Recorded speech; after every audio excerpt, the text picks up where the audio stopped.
Hello mọi người, đến mùa cắt lúa đấy nha mọi người nha. Thật sự ở đây thì đường khó đi quá mọi người ơi. Phải qua sụi nha mọi người nha.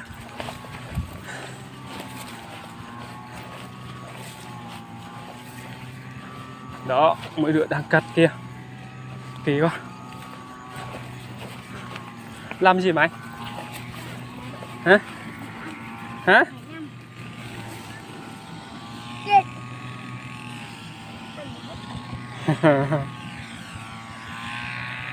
Mọi người nha, đấy. Để qua sụi đường khó đi quá. Mọi người hãy theo dõi chân mình nhé. Cho cá la từng Cho bên này hẳn. Cho bên la này. cá la hả? Cá la cho đi toàn. Luôn rồi. Con lẹ, con đây cái này này. Ngã che cái này. Cái ta này mà nó không phá, nó ta cái chuột đây cái đi đây này. Lại cái ngang đi nữa, vô cái nó ta chuột này, ta chuột này phá.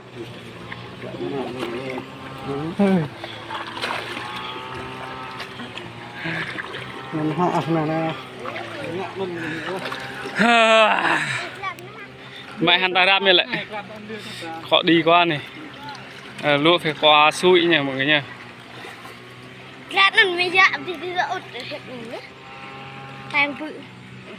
Anh đôi đây xe con nông nhé. Dưới kia có một câu thì đi bộ thôi. Câu một cây chỗ đó thì khó đi quá nhỉ.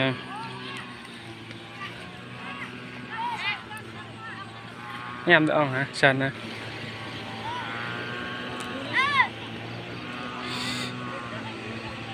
Mẹ pro thập bát nó từng hả? Phân mà nàng ọc.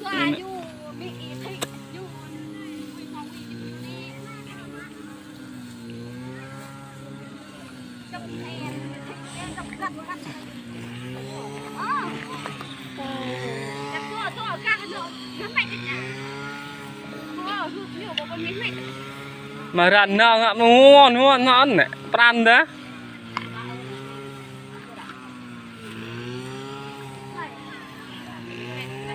Mẹ lại bình nặng nè.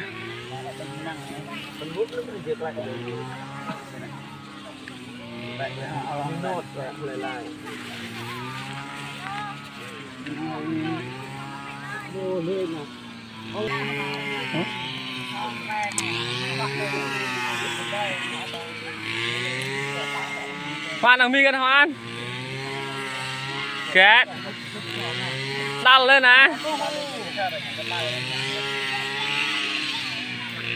Mẹ pro thập bát nó từng hả? Phân mà nàng ọc.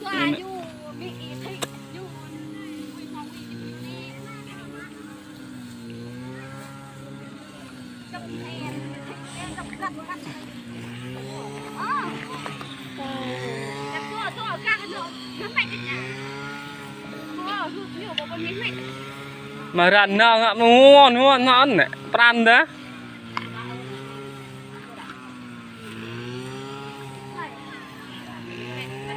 Mẹ lại bình nặng nè.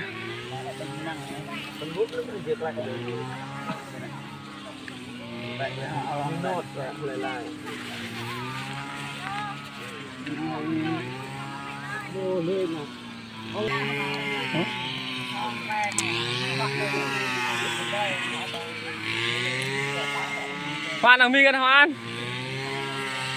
Kết. Đăng lên nè.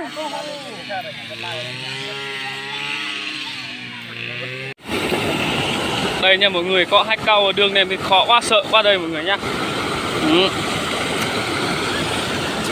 Đây câu này đi sợ quá.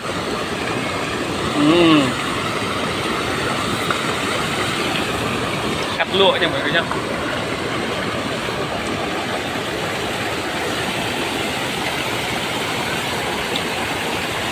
Hai chiếc xe công nông thì để trên đấy, ta đi đường trên thôi nha mọi người nha. Chịu xuồng chở vậy thôi.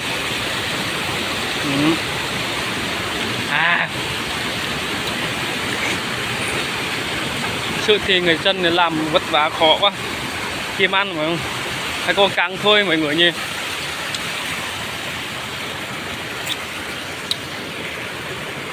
Đây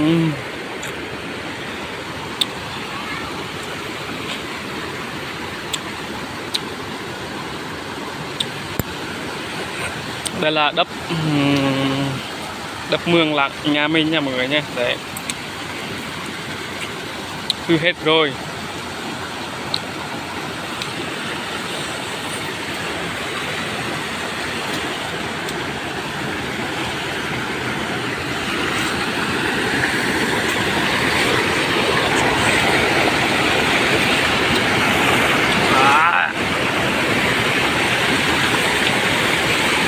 Đây, những nước chè chưa mọi người.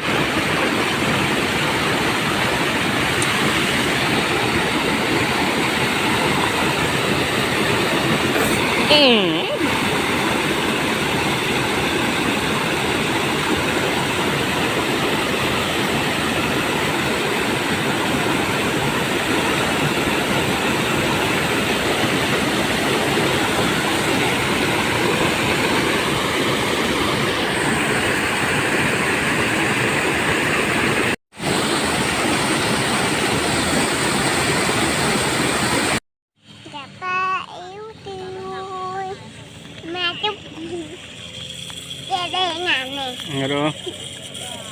Đây, mọi người quá đông người luôn nha. Đây thì cắt lụa cho anh em mình thôi. Nhà mình thì không có lụa đâu mọi người nhé. Quá đông người luôn. Trên kia xe nha mọi người nha, xe không nông. Phải vác quả xui luôn nha mọi người. Đường thì rất khó đi. Có người thì té xuống nước, có người thì không thể vượt qua được.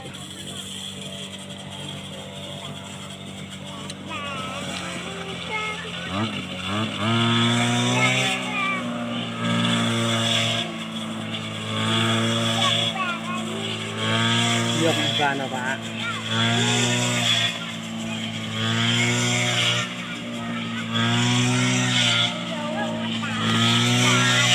Hai bên.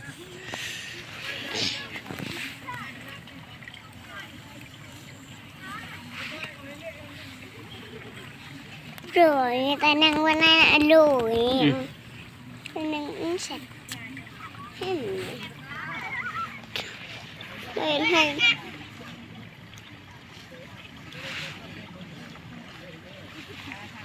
Cương Sơn Hoan và ai hả? Cạ thầy hả?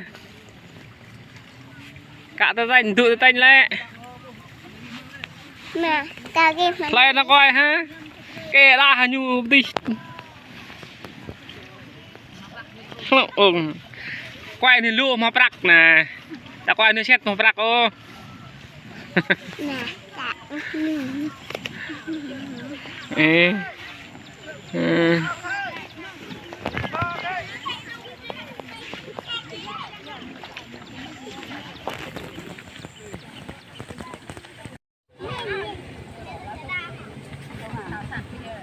Ngô ba là ya đại em nè. Hoa là va nhé. Còn với gọi. Cả chúng rồi. Nó sáng rằng mình nhựa tè, nó hẹt mua thì lại cái là hàng nó ba cả hạng xe lấy nữa. Bó hàng nó cho. Mà tàu với xe và hả? Quân cả đội hả?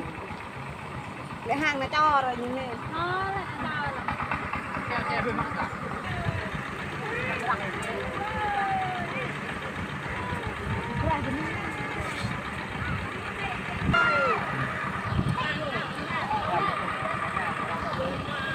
Với mẹ ai hả? Tâm hả? Với bác bác à? Vô ơi gắt xe thích cơ mà.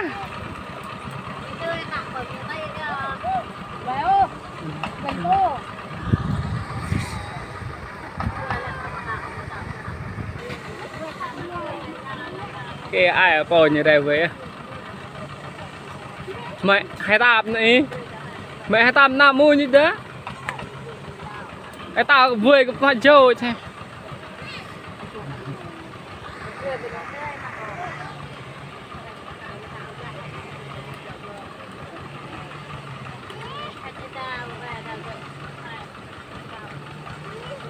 dọa nắng bao nhiêu sao năm lên